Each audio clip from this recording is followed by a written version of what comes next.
time. I have a feeling that could be part of why not as many people made it today, but that is okay. You know, you're up at midnight. You guys are here, so thank you. Obviously, I know a little bit about you guys, but if you could just maybe, Sam, if you want to start, just a little background on your past, how you decided to start SURFWELL, and follow with Joe, and then we'll take it from there. Yeah, of course. So I've been in the police in the UK for about 17, 18 years now. Served for more than that. I can't even remember how long now. And I never really put the two things together or saw a link between the two things until a few years ago. And I was supervising a team of people on the same team as James, who I kind of started this with. So we in the UK, we have sort of emergency response teams who answer all the 909 calls. We were both supervisors on that team, or on a particular team. One of our team was attacked while off duty, or while on duty, but in a remote location. So we covered our area is quite there's a lot of rural sort of areas that we cover, and people can be quite isolated a lot of the time, and that's a big factor for stress for us. It's a fairly unique thing to our police force and a few others in the UK. It's not so much a metropolitan sort of issue, it's more an isolation issue. So you've got people who are out on their own, miles and miles from anyone else, so when something goes wrong, they don't have a lot of support near them at times. And that's kind of what happened to this particular person. She was stopping somebody, and they attacked her, and she was actually with a colleague, but this individual was quite a large individual, and he was able to overpower them. And it led to a situation where both her and her colleague ended up feeling like they were about to be killed by this person. And the individual just stopped. It was one of those odd situations where he'd gained the upper hand, and he could have finished it. But he just stopped right in the middle of what he was doing and just backed off and put his hands behind his back and let them arrest him effectively. Oh, wow. I think there was just he was fairly intoxicated. I think there was just a wave of realization when he realized what he was doing and what was going on. But obviously that had consequences to the two of those people. The female officer that was there was on our team, and the other officer was on a different team, and they were just crewing up and working together on that particular shift. And they both talk about the moment when they both felt like, okay, this is it, this is it. And obviously that has a massive impact on confidence and everything going forward. And we tried our best to support that officer when she was back on our team. We looked at the existing sort of measures that we have in place in our force area for supporting officers and staff, and there are some really good ones, and they certainly have their place, but they're all very clinical, and there wasn't anything else, and that was the issue. She this particular officer, and I don't think she's alone from what we've encountered, she didn't feel that was going to work for her, and the problem was there wasn't then anything else. So we really, I think we both hold our hands up and say we really struggled at that point. We got quite frustrated and quite annoyed, and it was the first time that both of us had our eyes opened to our inability to look after people on our team in that way. And then it was probably a good few weeks later, we'd had another particularly difficult day at work, as you do sometimes. And we were both out surfing together. We both sort of spoke to each other at the end of the shift and said, do you fancy going out for a surf? So we both went out, and we had a conversation while we were sat out in the sea about sort of everything just sort of seemed to click into place. We were talking about the day we'd had and how great it was that we were able to access the water and the ocean and everything when we'd had a bad day, and how much we sort of felt that it did for us. Then we talked about that particular officer that I mentioned, and we talked about whether it would have a benefit to her if she actually came and took part in it, and if there was some way we could encourage her to do that. And it just kind of spiraled from there, really. And we'd never heard of, I'd never heard of surf therapy. I didn't even know it was a it was a thing. And it was only then when we came out and we started to look into it, and obviously we uncovered this massive thing all around the world and saw all these different areas that were doing it. And at that time, I think that was, what was that, probably about 2017, 2018. And I think at that point it was almost all military and charity sector. We really struggled to find any emergency services programs that we could look at, because we were kind of desperate for evidence as to how it worked, because we wanted to bring it into our organization. And we knew that if we could find some evidence and some proof that it was working somewhere else, we'd have a much easier time, because our organization would be more willing to kind of listen and look at the evidence from other places. But we couldn't find any. So it was a little bit harder to get it going in the end. But yeah, we did thankfully.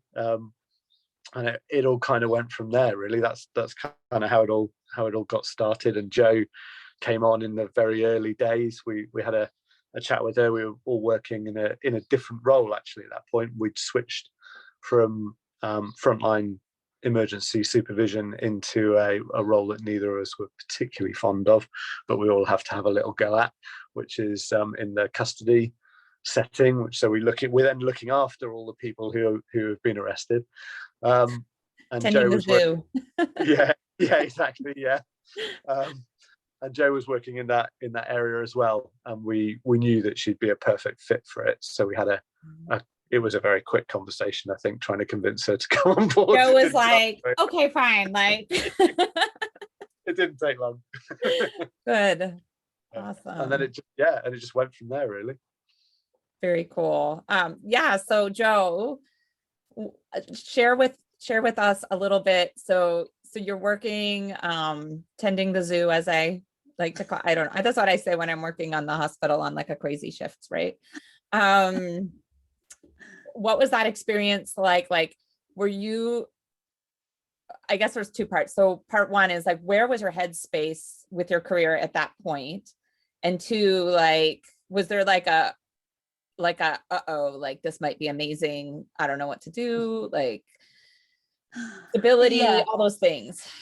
That's a really pertinent question, because at that time, so the three of us at the time were custody sergeants, and I had in the UK, if you want to go up to inspector, which is the next level, you have to take a written exam, and then you have to sit a board and go through the board, and then you have to do a kind of probation period. So I'd spent a couple of years studying, paying money to study, which is complete madness, and thought, well, I've done 26 years in the job, I've got a few more years left, but it would be nice to retire as an inspector, because that would just bump up my pension. Yep. So that's kind of where I was going. I didn't really have too much of a direction. I thought might see my days out in the custody zoo environment. And then these two crazy lads went, Jo, we've got this amazing idea. I was like, that is totally amazing. Do you think we can pull it off? I was like, those two can pull anything off, seriously. And so it became a really exciting time. And I came home and said to my partner about it, and they were like, well, what about your inspector's job, And I was like, oh, you might be able to do both. Transpires you completely can't do both. No. And so kick that one out the park, because it got to a point with me, I know why I joined the police, and it was to help people, help my community. And we use this on our session loads, but now in my latter part, I'm now helping colleagues. So it doesn't matter about the promotion, I'm not interested in that. I've been that off, because now I've got the best job in the world. I'm actually helping all the people who've been helping all those other people over the last, however many years.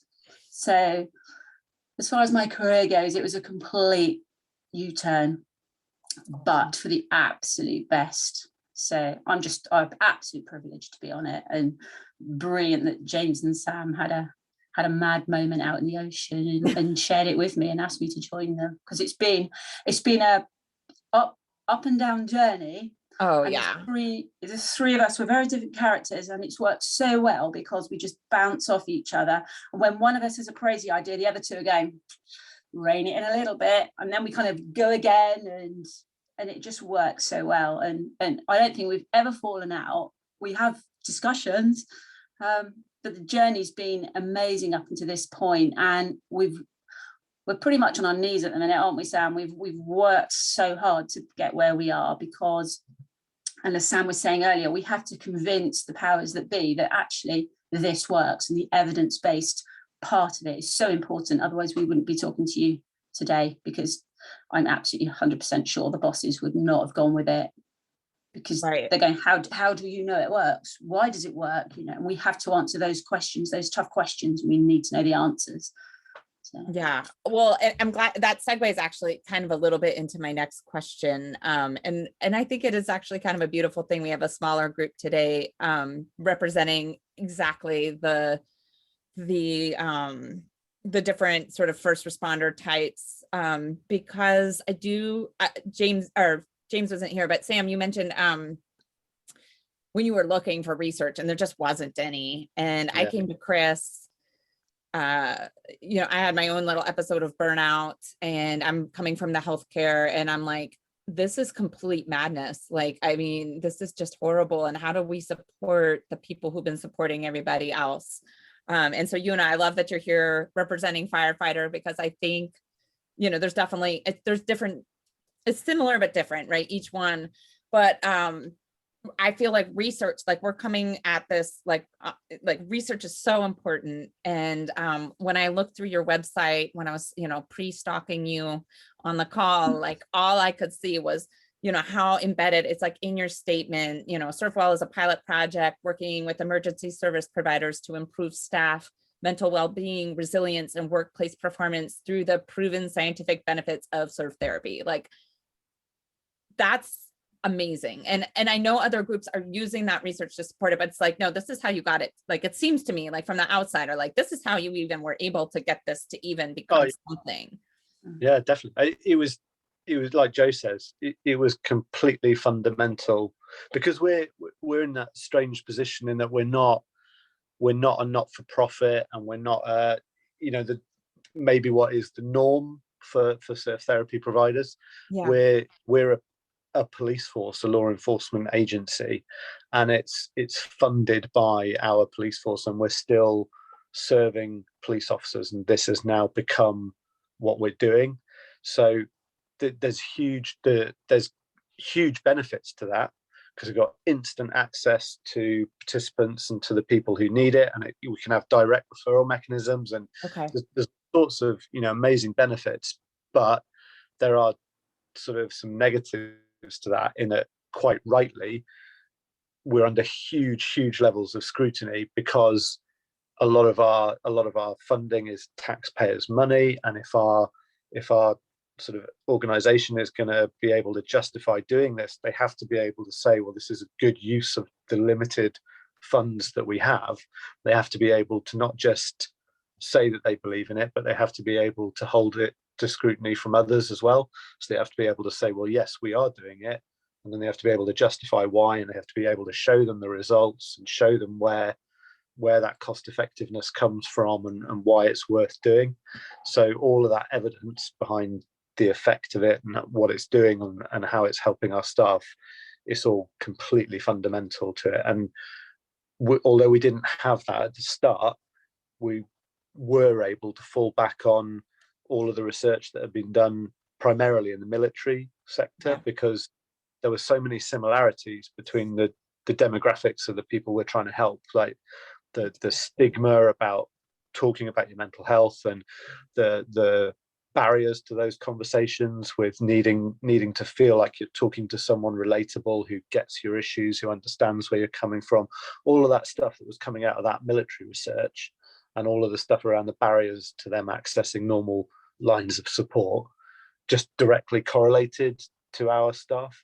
So it was really nicely translatable to the argument that we were trying to make as to why this would work. And thankfully our executive were pretty open-minded about it, and they saw the potential for the crossover, and they kind of said, yeah, okay, well, let's explore it, and let's see if that evidence does bear out and proves to be accurate. So tell me, how did you so the three of you have decided, okay, we're going to start this program, and now you're getting taxpayer money to actually help fund the program. How on earth how did you get, how did that even happen? I mean, we can't even get taxpayers money to pay for I don't know, the street to be resurfaced. So how Yeah. did you pull that off? So we work for our police force, for Devon and Cornwall Police Force. So the police force has a set budget for the year that's allocated to it. A lot of it comes from government, and a lot of it comes from the local area that we police in some local taxes that come in from our area, and then some of that money gets allocated to the different services, be it police or fire or whatever in our local area, and that differs across the country. But in a simplistic way, that's how our organisation gets its funding. And then it's kind of up to our organisation where it spends that money and what it chooses to prioritise that money on. So for us to convince our executives that this needed to be done, we had to show that there was going to be a reward and a benefit in doing it, because much as though they would have loved to have just done it and been really altruistic about it, that they have to be, quite rightly, they have to be accountable for every penny that they spend. Yeah. So see that benefit come back, and it does, and it does 100 times over, because we only have to prevent, well, if you're looking at it that way, we prevent one suicide, then the entire program has been worthwhile. But when you look at it from a business point of view, Yeah.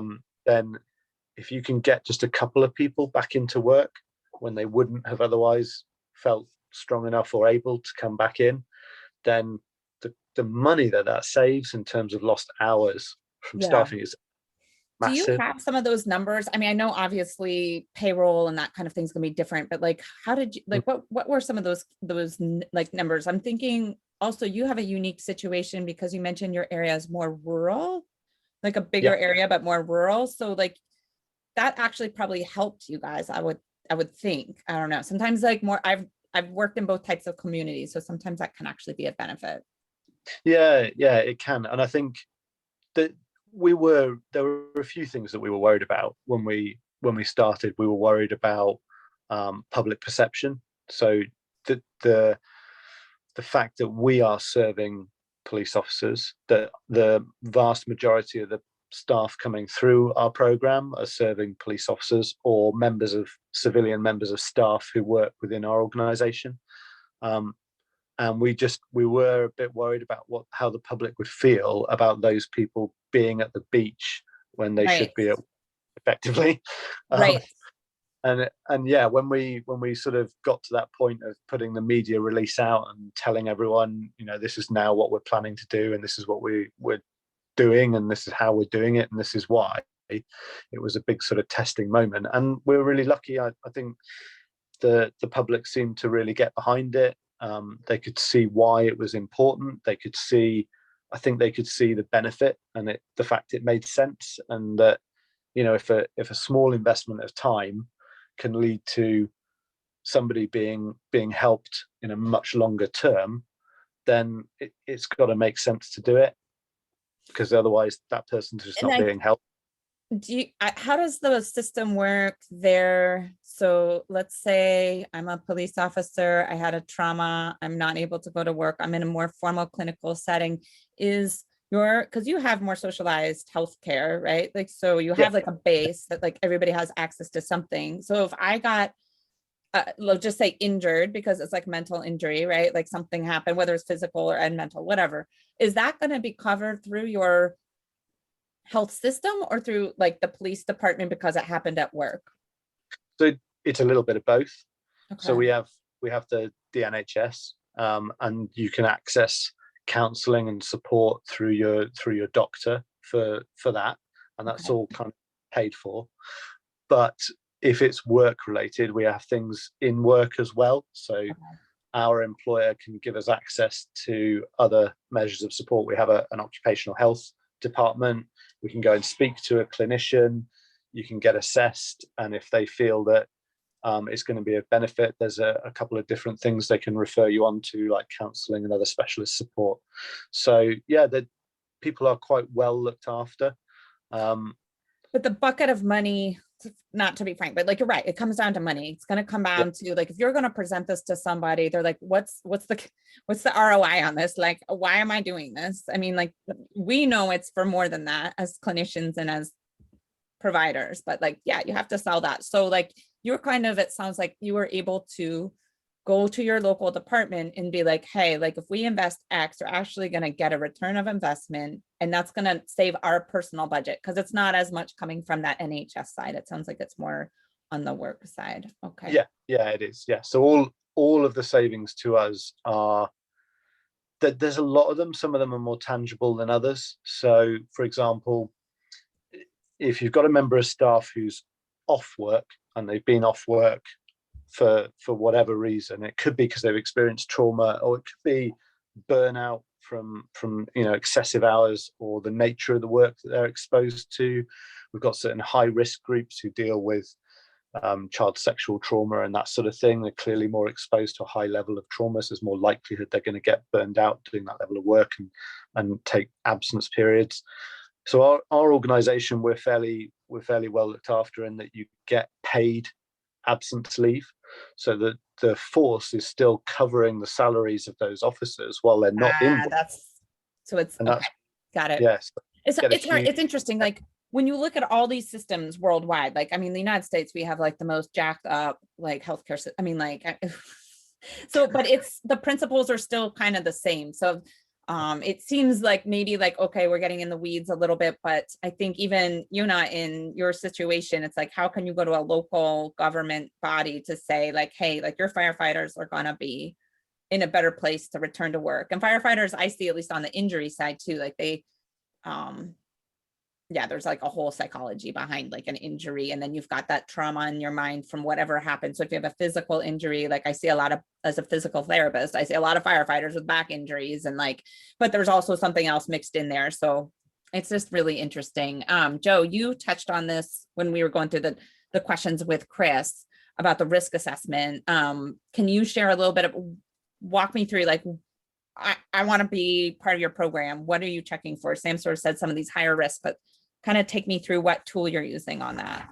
Yeah, so just literally just 2 seconds go back on what you've just said. I think really importantly, when you present, and when we presented to our force exec, and you've got all the tangible benefits, the costings and everything, and we looked at who our audience were, and it was like, right, they're the business ones. They're counting all the money there, but equally you have those that are from the heart. And so when we present, we do very much a heartfelt one, going, they see it, they feel it, they get it. And the business ones, they don't care about that stuff. So just a little like tip for you is to really come to it from both directions, because if you don't win them over in the business, you might win their emotions over. So there's a little sales, one there. Right? It's still sales. Like, you got to figure out like how to get to it. Yeah. So if you wanted to come on, so when we first started with our own police service, people had to refer through Occy Health, and occupational health said, right, you can take our low to medium risk members of staff. So you're like, right, fine. So they sent their names through, and it became apparent really quickly that just because they've graded them low or medium risk, we had the really unfortunate story that we had been given a name before we even had any contact with her. She'd taken her own life. Yep. And she came through, it was either a low or medium. And the three of us often say, I wonder if she'd made it as far as the program, if it would have ever made any difference to her. And it's always kind of there. And so as the program's developed, and we came across our own risk assessment model, which I'll come to in a second, when we presented that model to occupational health, and the head of occupational health for Devon and Cornwall Police, he agreed that that was suitable, and therefore people could self-refer. And that was massively important for a number of reasons. So some people, there is a stigma, obviously, around putting your hand up and saying, I need some help. a lot of officers and staff don't want to get anywhere near occupational health because, for example, if you're a firearms officer, they might be concerned that their firearms ticket's taken away from them. And that's their identity, and you've just stripped it away from them straight away. Yeah. So when people could self-refer, our numbers went up massively. So if you were self-referring, you'd get in touch with myself or Chris via email. We have a little surf referrals email, so you can just pop an email into us, and then we make contact with you and we send you a registration form, and that's got everything from, I don't know, how you view, almost how you view yourself, even size-wise, because it gives us an indication of what suit to put you in, but we kind of do it in a way that doesn't say, oh, yeah, what size are you? You're like super huge or something like that, because a lot of our guys and girls have body image issues. So loads of questions, but very pertinent, that we can get a picture of this person without actually asking them really obvious questions. So that gives us a bit of an insight into them as well. And then once they've filled that out, it comes back to us, and then we send them an online link to our main risk assessment. And it's called eGRIS, and it's used by a lot of the NHS establishments in the north of England. And Sam, I can't remember, what's the reference? You know, the NHS numbers reference type of mental health scale there is. What can you remember what it's called? Yes, they use a few different psychological questionnaires. I think it's PHQ 9 and GAD 7 and a few sort of psychometric sort of questionnaires for people. Yeah, so it's very much based on that. So so you would get a link into that, and you literally go on, and it'll ask you a range of questions, and depending on how you answer, it will add additional drop downs, and it will grade your answers into kind of a color code for us. Interesting. And as soon as you've finished it, it will ping back to our email queue, and then I can have a look at it. And even when I open it, without even reading into the depths of it, I can see red straight away. I'm like, oi, hang on a minute. That's what I was actually going to ask, because in developing other programs, I think sometimes, you use the objective tests that exist, but you start to kind of notice like, oh, if they answer like this, like, oh, like it's your own internal test, but maybe it hasn't been validated by the NHS or whomever body is. But do you find that your results that you're seeing, so I do my risk assessment, I go through your program, what's my exit like? Do I have a follow-up survey? How do I know I made a difference? So that's really important to us, and that's just as important as the actual day itself. So what we've developed our program slightly now. So once you come out of the water and we all eat together, you then have a one-to-one with your instructor. So we're one-to-one all through the day, but we mix as a group, if that makes sense. Mm-hmm. And then you sit down with your instructor and just have a chat. And some people open up. Invariably, they do open up. It's very rare. In fact, I don't think we've had it where nobody's opened up to an instructor. And we have a 5-step plan. Sometimes it might be 2-step, sometimes it might be 8-step. It just depends on that individual. And it might be that they come back for a second session, which Devon and Cornwall executive have allowed people to come back on a second session because there's definite benefits for people for that. It might be that they sign up to our monthly peer support. So we have a day where anybody who's come through the program can come back. We take all the equipment down the beach. They can bring a member of family or a friend, so that we bring them to an environment that they can start to use the environment and identify as a surfer, and then they don't need us. We're kind of trying to wean them off us over a period of maybe 3 months, ideally. And we will talk to them about, quite often, they'll have refused potentially counselling before, or not considered it, or are not open enough to take up that, but having gained some confidence from being with us for the day, they might say, do you know, you're right, I need to speak to someone. And we're not counsellors, we're just peer supporters. So then we signpost, and we've got quite a few signposting that we can do. And for example, I had a lady through the other day, and she just wanted to get on top of her fitness, her diet and everything. So signposted her to a colleague who's done all those qualifications. And so he's done a whole program for her.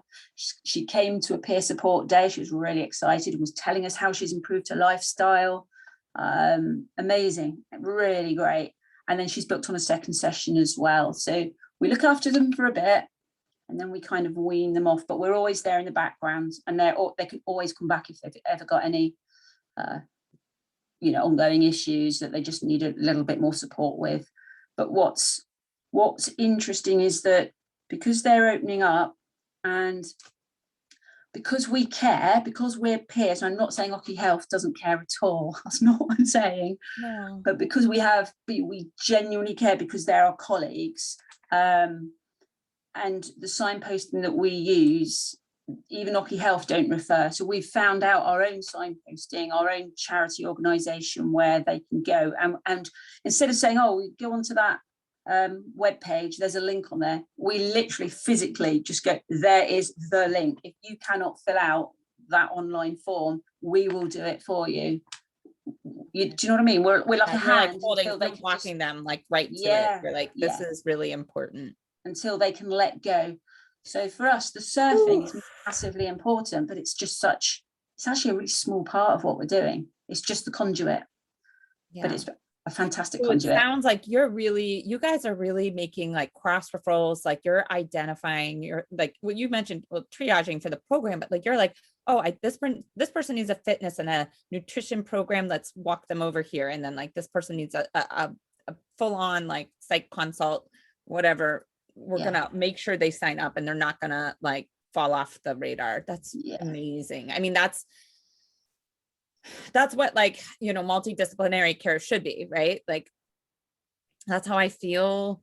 My vision is that surf therapy becomes just, part of our healthcare program and providers, and that it's there, but it's just, holy crap, it's so disjointed. And it's like this things like you kind of alluded to, it's not that occupational health there isn't there to care, but it's like this system that it's just not, it's not agile enough, or I don't know how to say it's like the intention is right, it's just somehow maybe isn't working, it's just not the right tool. And I don't know if they're so overworked, I genuinely don't know, but we'll get some of our guys and girls who will refer there, they can't be seen for 6 or 7 weeks and they don't get any follow-up once they have gone, and each time they go it might even be a different counsellor, so they have to explain the whole thing again, and they don't want to do that, and they also sit there and they say to us, yeah, but they don't get it, they don't understand what it's like to be a cop out on the streets, or to be involved in that form of trauma, or have that kind of workload that you just think you've cleared your tray and then it's just full again. It's just relentless, and they don't get it, but you guys get it, and that along with the cold water therapy is why they open up to us, and it's amazing, and that's where you sell it to the we sell it to the executive. Some of the results we've had, and we have grown firearms officers just literally crying in front of us. We're all crying together, but it's just this flood of emotion because we just open the door, and then it's so important that we just grab all that, because that's what we can work with and that's what we do. We're emotional wrecks, aren't we, Sam? Yeah. You guys are awesome. I mean, I could talk to you guys for another hour, and I just looked at my watch. I was like, oh no, we only have a few more minutes. But the approach that you guys have had to take because of the systems that were in place and what you were trying to navigate, I think is just, I mean, it's so incredible. Yuna, I don't know how systems are in Korea. Obviously, I have no idea. But I hope that maybe you can take some of these nuggets for either funding or refer out, or I don't know. Do you have any questions or anything you want to ask these guys at the end here as we kind of wrap up? Well, I was looking at your website, and so do you have any plan to like collaborate or working with the SURFWELL SURFWELL brand or company? Yeah, in all honesty, it's a slightly tricky one for us. So we went to the Wave in Bristol, and we started to look into whether the way that we do our program would work there. And because of how we do things, it just didn't really work. So because we're one-to-one with the people who we're with right from the start of the day all the way through, and the purpose of that is that we immediately start a bonding process with that person, and a feeling of sort of relatability. We start to get to know them, they start to get to know us, and those conversations are the key bit to it, because it breaks down all that stigma and all those barriers that they may have experienced not talking before. And then being in the ocean works for that in a number of different ways, because there's no time limit. There's no, they can feel free to get out and chat for a bit, and then they can get back in again. And we're with them the whole time. And if they get out, we get out with them, and we sit on the beach with them. And if they get back in, we get back in with them. So we're with them. We don't leave their sides. And some of them might not like that, but they don't seem to mind on the whole. But we're with them the whole time. When we went to the wave pool, or the wave in Bristol, we tried it there. But because the pool itself is geared up primarily to pump out waves and to get people surfing, you're kind of on this conveyor belt where you're going round and round, and it's just next wave, next wave, next wave. Okay, right, your session's done. And it interrupted that platform for the conversations. So it didn't work. I think there's definitely potential if you structured your program, or if your program operated a little differently to the way that we do things, then it could work, I think. But for the way that we do things, it just didn't really fit. And I don't know what the wave park is like, but for us, the big thing was the natural environment. There's something about, I think, being immersed in nature, and that feeling it gives to people is quite a big deal. And the wave in Bristol is great, but it is very artificial, and it feels artificial. And I don't know what the park in Korea is like, but I think that if there's ways that you can maybe make it feel natural, that might be something. I don't know, but sounds like that beach time, like you said, cutting it. Like, I mean, and then I know in Carly's initial model, right, in her initial thing, you had like that scheduled time in. You guys sounds like you've kind of like made that a free flowing component, and without it, your program, you wouldn't be complete. So I don't know, Yuna, is there like a way to integrate, like, would there be a way at your wave pool to make it so it's not the conveyor belt that, like that feeling? Because we can control the waves, and we can also control the period of the waves. So if we can allow just one session for surfing therapy only, then maybe we can manage the time waves, or like we give them more time to rest in the beach or in the water, in the calm water. Yeah. Yeah. That would be Can I just interject? I'm sorry, you guys, I can't, I'm trying to send you the PDF. The wave park is huge. So Uni, part of it would be utilizing parts of the wave park near the waves, and using that space like the same way we use the beach. So the beach is very much a platform for us to get to know one another, to connect. We say surf therapy starts before you ever get to the water. And by the way, water is healing and water is therapy. Surfing is just like our, sort of our platform to get people to say, yeah, that sounds fun, or that sounds cool, or that sounds better than psychotherapy sitting on a couch. So because the wave park, I did try to send it to you guys and I can't send it, but I will send it to Shane and she'll send it to all of you so you can see the PDF. It's a massive park. It is huge, and it's not, the wave in Bristol is much more focused on, it's a surf wave, you go catch a wave, et cetera, et cetera. The wave park is quite literally a facility where people can hang out. There's a surf cove, there's a wave park, there's swimming, there's the Blue Hole Lagoon, there's a recreation pool, there's a kids pool, there's an island spa. So wave park is massive. It's not what the wave at Bristol is. So Yuna, for the sake of clarifying, if you could dedicate some of the area to a place where the instructors and of course your firefighters can bond. That's sort of what Sam and Joe and Shane are talking about, is you want to have a space for them. First of all, they're firefighters, so they're not surfing for 4 hours straight. Nobody, I mean, I surf every day and I don't surf for 4 hours. So you have to give them a space to rest anyway, but it's using that space intentionally to bond and create relationships. And I got to tell you, for all of the sessions that I ran, which was about 60 sessions a year for 3 years, it was sort of a running joke to see who would cry first. And usually it was me. I was the one crying. But when you make a space or create a space for people to open up, they will open up. You just creating that safe space is a big part of what surf therapy is. Yeah. So Shane, I'll send you this.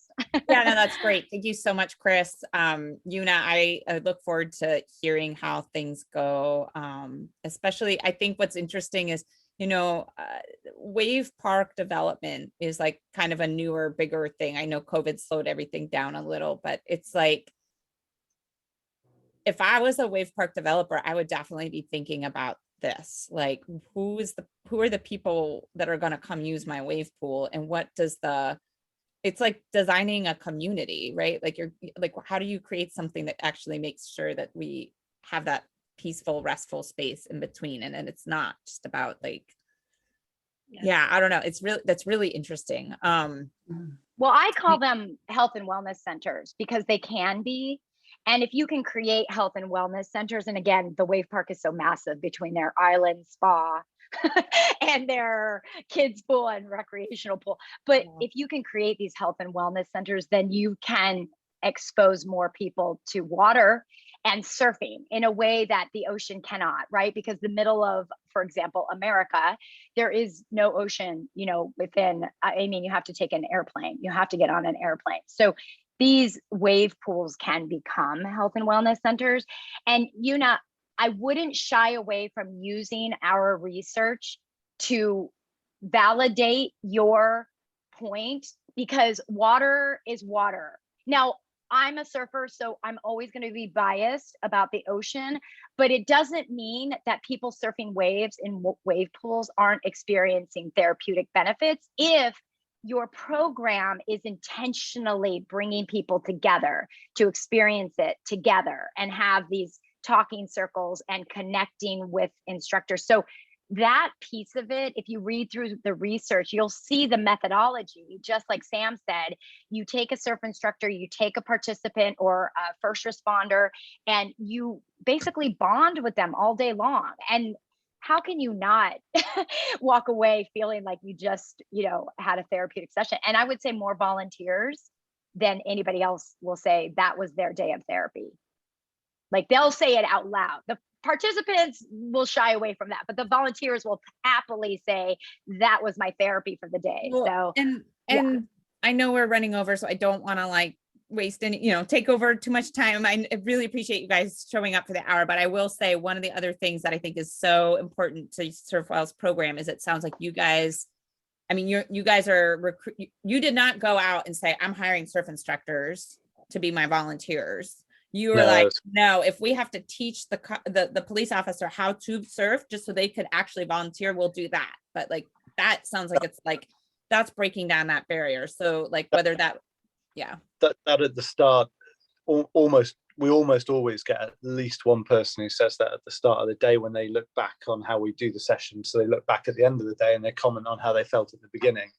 And we've had quite a few people who said the same. They've said that when we're all sat around in a group at the start and we acknowledge that we've all had our own issues along the way and we can relate to what they're going through because we've been there too, that for them is a hugely powerful thing to hear. And it just creates that instant feeling of, okay, so I'm safe to get emotional around you. I'm safe to admit my weaknesses around you. I'm safe to talk to you because you get it. You don't just do the job. Like, yeah.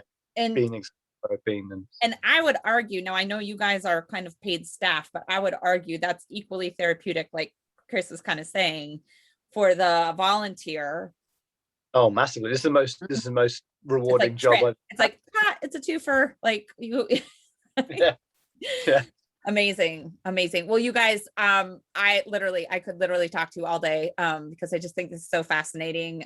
Thank you so much for coming. No. And I just thank you. Any other wrap up questions you have, feel free to shoot them out here, or I will put also like a summary together and send it out to the group for those that have not made it.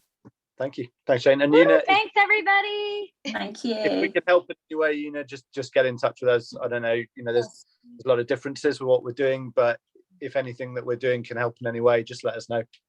Okay, thank you. All right. Cool. Bye, you guys. Thank you so much. Everyone, bye. Bye. Woohoo. Bye everybody.